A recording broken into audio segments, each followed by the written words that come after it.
Apa yang dimaksudkan dengan tanjiziyun qadim ini, seperti mana dalam sifat ilmu kita membicarakan tentang tanjiziyun qadim, dan tanjizi maksudnya sudah terlaksana, maka qadim ini maksudnya tidak ada awal yang dibaginya. Maka berkenaan dengan ilmu Allah, kita mengatakan dia adalah tanjiziyun qadim, ini Allah maha mengetahui dan pengetahuannya adalah qadim, dan segala-galanya sudah diketahui oleh Allah Subhanahu wa taala. Manakala sifat qudrat ini berbeza sedikit, kita ada suluhiyun qadim, sebab sifat qudrat ini berkait dengan benda-benda yang diciptakan. Maka benda qudrat Allah adalah qadim, akan tetapi ciptaannya bukan qadim. Qudrat Allah Subhanahu wa taala adalah qadim, ciptaan Allah Subhanahu wa taala seperti kita misalnya, kita adalah hadis. Maka ikatan daripada qudrat Allah Subhanahu wa taala dengan penciptaan kita sebelum kita diwujudkan, itu dikirakan sebagai ikatan suluhiyun qadim. Dan apabila kita diciptakan, maka ikatannya adalah tanjiziyun hadis, yakni ini menunjukkan bahawasanya penciptaan kita sudah terlaksana, dan ikatan ini merupakan ikatan yang hadis disebabkan ia bersangkut paut ini dengan benda-benda yang hadis. Ini yang kita membicarakan pada minggu yang lepas. Sekarang kita lihat ini kepada sifat ini iradah. Sifat iradah yakni kita telah memahami ini definisinya, sifatun azaliyatun tukhassisul mumkina bi ba'di ma yajuzu alaihi min wujudin wa adamin. Ini adalah daripada makna sifat iradah, yakni dia adalah mengkhususkan benda yang mungkin. Jadi kalau orang menanyakan kepada kita apa itu sifat iradah, yakni jangan hanya kita mengatakan kehendak, itu adalah terjemahan sahaja, tetapi perlu kita memahami definisinya. Sama juga dengan sifat qudrat, orang menanyakan apa itu sifat qudrat Allah, kita mengatakan sifatun azaliyatun yata'atta biha ijadu mumkin wa idamuhu. Begitu juga dengan sifat ilmu, begitu juga dengan sifat-sifat ini yang lain. Jadi kita telah membicarakan ini definisinya. Sekarang kita membicarakan ini tentang ta'alluqnya, yakni sifat kehendak Allah SWT, irada Allah SWT. Bila kita mengatakan dia mengkhususkan ini benda yang mungkin, dia berkait ini dengan perkara yang mungkin. Dia berkait dengan perkara yang mungkin. Jadi seperti mana sifat qudrat kita ada kita mengatakan dua, ini ta'alluq. Sifat irada kita juga ada dua ta'alluq, tapi dia ada berbeza sedikit. Maka ta'alluq ini yang pertama adalah tanjiziyun qadim, yakni sifat irada berbeza dengan sifat qudrat. Sebab sifat qudrat membicarakan tentang ijad, yakni menciptakan dan meniadakan. Manakala sifat irada dia mengkhususkan. Maka Allah Subhanahu wa taala dia telah mengkhususkan segala-galanya, segala-gala yang mungkin, segala-gala benda yang mungkin, dan pengkhususan ini sudah terlaksana dan dia adalah qadim. Ini yang dimaksudkan dengan tanjiziyun qadim. Yakni tanjiziyun qadim, yang maksudnya kehendak Allah Subhanahu wa taala sudah terlaksana dalam qidam, dalam yang azali. Yani Allah sudah mengkhususkan ini penciptaan kita, Allah sudah mengkhususkan sifat kita, Allah sudah mengkhususkan bila kita akan diciptakan, pada tempat mana kita akan diciptakan. Allah sudah mengkhususkan ciptanya malaikat ini dan jin dan sebagainya. Maka ini sudah dikhususkan ini oleh Allah. Maka pengkhususan ini adalah qadim. Ini yang dimaksudkan dengan tanjiziyun qadim. Yang kedua adalah suluhiyun qadim. Maka suluhiyun qadim adalah, saya mengatakan ini di sini, kesalihannya atas apa yang ditaksiskan itu untuk berlaku seperti mana ia ditaksiskan, yakni mustahil berlaku percanggahan ini terhadapnya. Misalnya adalah sekarang yang kita mengatakan tadi, Allah sudah mengkhususkan penciptaan kita. Dia sudah mengkhususkan, ini maksudnya dia sudah mentakdirkan. Dia sudah ini mengkhususkan kita akan diciptakan pada tahun sekian di tempat ini sekian. Maka pengkhususan ini kita mengatakan dia adalah tanjiziyun qadim, ini ia sudah terlaksana dan dia adalah qadim. Berkenaan dengan berlakunya pengkhususan tersebut, yani ia belum lagi berlaku, betul ke tidak? Yani Allah mengkhususkan penciptaan kita dalam azali, kita belum lagi diwujudkan. Maka pengkhususan ini dia berkait dengan kewujudan kita. Dia berkait ini dengan kewujudan kita. Maka kaitan ini adalah suluhiyun qadim. Kaitan ini adalah suluhiyun qadim, yakni sebelum kita diciptakan, yakni sebelum pengkhususan itu zahir, yakni sebagai yakni satu yang telah yakni dicipta. Maka kaitan tersebut adalah suluhiyun qadim. Dan minggu lepas saya telah membicarakan apa yang dimaksudkan suluhiyun. Jadi dalam segi bahasa ini maksudnya ia dalam genggaman, yakni maksudnya Allah Subhanahu wa taala yakni mampu yakni mengubahnya. Maka ia adalah daripada genggaman ini Allah Subhanahu wa taala. Ini adalah daripada salah satu ini tafsiran ini bagi perkataan suluhi, sebab asalnya daripada perkataan salih, yakni kesalihannya. Ini yang saya terjemahkan seperti ini dalam braket, kesalihannya atas apa yang ditaksiskan, yakni ia ada dalam genggaman ini Allah Subhanahu wa taala. Maka ia tidak akan berubah, yakni apabila Allah ini mengkhususkan sesuatu, pasti yakni ia akan yakni berlaku. Maka kaitan ini adalah suluhiyun qadim. Sekarang ini kita lihat ini kepada sifat ini kalam Maka sifat kalam kita ada 3 ta'alluq. Sifat kalam kita ada 3 ta'alluq. Ta'alluq yang pertama dikenali yang sebagai tanjiziyun qadim. Kalam Allah Subhanahu wa taala kita mengatakan laisat biharfin wala saut tadullu ala jami'il ma'lumat. Yani kalam Allah bukan bukan yakni satu ciptaan, dia adalah sifat Allah dan dia bukan dirangkumi dengan suara dengan huruf, dan dia menerangkan sebahagian daripada ilmu Allah Subhanahu wa taala. Maka kita mengatakan Al-Quran adalah kalam Allah. Ini maksudnya Al-Quran ini menerangkan ilmu Allah Subhanahu wa taala. Ia menerangkan kepada kita supaya kita mengetahui apa yang Allah berkehendak, apa yang Allah perintahkan, apa yang Allah melarang. Seperti mana Allah mengatakan wa aqimus salata wa atuz zakah. Kita faham ini bahawasanya Allah Subhanahu wa taala menerangkan kepada kita bahawasanya salat itu adalah wajib, zakat itu adalah wajib. Maka kalam ini dia adalah dalalatul bayan. Dia menerangkan ilmu Allah Subhanahu wa taala. Ini beza di antara kalam dengan ilmu. Ilmu ini dia adalah sifat kasyifah yang mana ia merangkumi segala yang diketahui. Manakala kalam menerangkan ilmu tersebut. Kalam Allah Subhanahu wa taala menerangkan yang sebahagian daripada ilmu. Termasuk ini kitab Taurat dan Injil, kitab Zabur dan Suhuf yang Ibrahim wa Musa, segala yang ini kitab yang diturunkan kepada para nabi dan rasul, dia adalah kalam ini Allah Subhanahu wa ta'ala. Dan kalam Allah seperti mana kita mengatakan dia adalah qadim dan dia adalah tanjizi. Tanjizi yang ini maksudnya Allah sudah menerangkan segala-galanya sebelum dia menciptakan segala-galanya dalam azali. Keterangan ini sudah yang ini wujud. Kalam ini yang ini sudah wujud. Ini ialah sifat ini bagi Allah. Ini yang dimaksudkan dengan tanjiziyun qadim. Seperti mana kita membicarakan tadi berkenaan dengan sifat ilmu tanjiziyun qadim, sifat irada tanjiziyun qadim, begitu juga dengan sifat kalam, yakni ia sudah terlaksana. Itu sebab kita mengatakan Al-Quran bukan makhluk. Al-Quran ini bukan makhluk, ini bahkan ini Al-Quran adalah sifat azaliyah. Dia adalah sifat daripada sifat ini Allah Subhanahu wa taala. Makna di sebalik ayat-ayat itu, walaupun kita mengatakan dia bukan yakni huruf, dia bukan suara, akan tetapi dia adalah makna di sebalik ayat. Itu adalah daripada sifat ini qadim ini bagi Allah. Dia adalah kalam ini nafsi. Kalam nafsi. 2 minggu lepas, 3 minggu lepas saya membicarakan beza di antara kalam ini lafzi dengan kalam nafsi. Yang antum boleh rujuk ini kepada apa yang saya membicarakan. Maka itu yang baiknya ini kita adakan video-video seperti ini. Jadi biasa pengajian-pengajian seperti ini, ramai yang ini orang kalau tak biasa yang ini mungkin akan menghadapi yang ini kesukaran ini untuk faham. Ini sebenarnya pada hakikatnya tidak susah, cuma dia memerlukan kita murajaah. Kalau kita tak faham ini baca lagi, dengar lagi. Lama-kelamaan insya-Allah ini ia akan menjadi terang. Yang kedua, suluhiyun qadim. Ini ta'alluq ini suluhiyun qadim ini bagi sifat kalam, maka ia bersangkut paut ini dengan perintah yang ini manusia. Yang ini sekarang ini Allah Subhanahu wa taala dia menurunkan ini Al-Quranul Karim kepada Nabi kita sallallahu alaihi wasallam. Al-Quranul Karim ini diturunkan. Al-Quranul Karim ini diturunkan ini dalam bentuk ini huruf ini dan suara.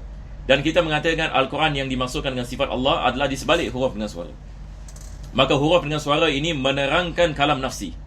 Huruf dengan suara ini menerangkan kalam nafsi yang ini bagi Allah Subhanahu wa taala.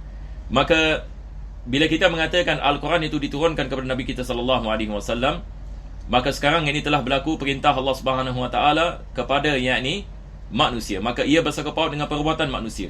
Maka sangkutan paut ini dengan perbuatan manusia ini yang kita maksudkan ini dengan sebelum ini diciptakan manusia, ia adalah suluhiyun qadim. Sebelum diciptakan manusia, maka kaitan perintah Allah Subhanahu wa taala dengan perbuatan manusia yang akan diciptakan, dia adalah suluhiyun qadim. Kaitannya adalah suluhiyun qadim. Ini misalnya ini Allah perintahkan wa aqimus salat wa atuz zakah. Ini adalah qadim. Kita mengatakan makna ini qadim. Betul ke tidak? Tanjiziyun qadim. Kaitannya dengan orang yang diperintahkan. Sekarang kita ada perintah daripada Allah, wa aqimus salat wa atuz zakah. Ini adalah perintah daripada Allah. Bagaimana pula dengan yang diperintahkan? Siapa yang diperintahkan dalam ayat ini? Manusia. Baik, manusia belum lagi diciptakan. Manusia ini belum lagi diciptakan. Maka kaitan perintah ini dengan perbuatan yang ini manusia, dengan ciptaan yang ini manusia ini, dengan perbuatannya yang akan diperintahkan, maka kaitan ini adalah suluhiyun qadim. Yani ia berkait ini dengan perbuatan yang ini manusia. Taib, ini adalah berkenaan dengan suluhiyun qadim, yani manusia itu belum lagi diciptakan. Maka perintah itu belum dikenakan. Bilakah ini perintah itu dikenakan? Apabila manusia itu diciptakan, maka sekarang yakni ia bersangkut paut yakni dengan perbuatannya. Maka apabila manusia diciptakan, maka kaitan ini adalah tanjiziyun hadis. Sebab perintah ini kena yakni kepada kepada yang ini perbuatan manusia. Maksudnya diwajibkan manusia melakukan salat, diwajibkan manusia membayarkan zakat.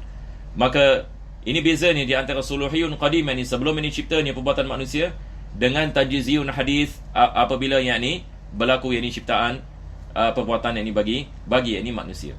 Jadi saya harap ini terang insya-Allah. Jadi sekali lagi sifat kalam kita ada 3 ta'alluq. Pertama sekali adalah tanjiziyun qadim, kedua adalah suluhiyun qadim, yang ketiga adalah tanjiziyun hadis. Maka tanjiziyun hadis ini berkait ini kepada yakni manusia apabila mereka diwujudkan. Apabila mereka ini diwujudkan. Sebelum diwujudkan maka ialah suluhiyun qadim. Perintah ini berkait ini kepada mereka dengan kaitan suluhi. Dan ia sudah wujud, ini perintah ini adalah tanjiziyun qadim, yakni ia adalah sifat azali bagi Allah Subhanahu wa taala. Ini yang kita mengatakan ini sifat kalam, iaitu sifat ini azali, nafsiyah tadullu ala jami'il ma'lumat.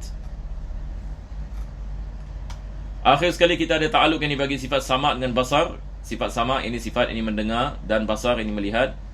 Maka juga kita ada 3 yakni jenis yakni ta'alluq. Maka ia sikit lebih kurang apa kita membicarakan yakni tentang sifat kalam. Cuma bezanya kita mengatakan sifat kalam ini dia adalah dalalatul bayan, seperti mana kita mengatakan dia menerangkan ilmu Allah Subhanahu taala. Manakala sifat sama' dan basar, sifat sama' ini dia berkait dengan benda yang didengari. Manakala basar ini berkait dengan benda yang dilihat.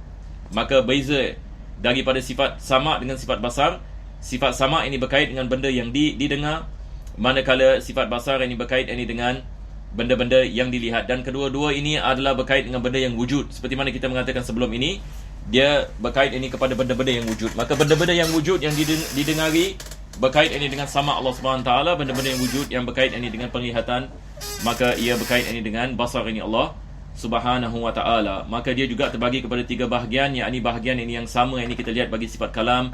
Yang pertama sekali adalah tanjiziyun qadim, yakni tanjiziyun qadim ini Allah Maha melihat, Allah Maha yang ini mendengar, dan penglihatannya dan pendengarannya yang ini terlaksana, dan dia adalah qadim.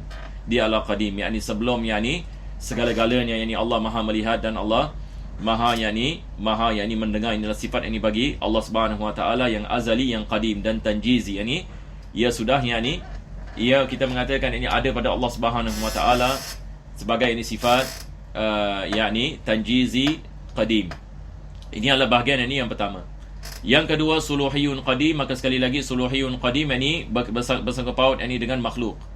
Bersangkut paut ini dengan makhluk. Ini sebelum makhluk ini diciptakan, maka penglihatan Allah dan kedengarannya berkait ini dengan yang akan diciptakan. Maka kaitan ini kepada makhluk yang belum diciptakan, dia adalah suluhiyun qadim.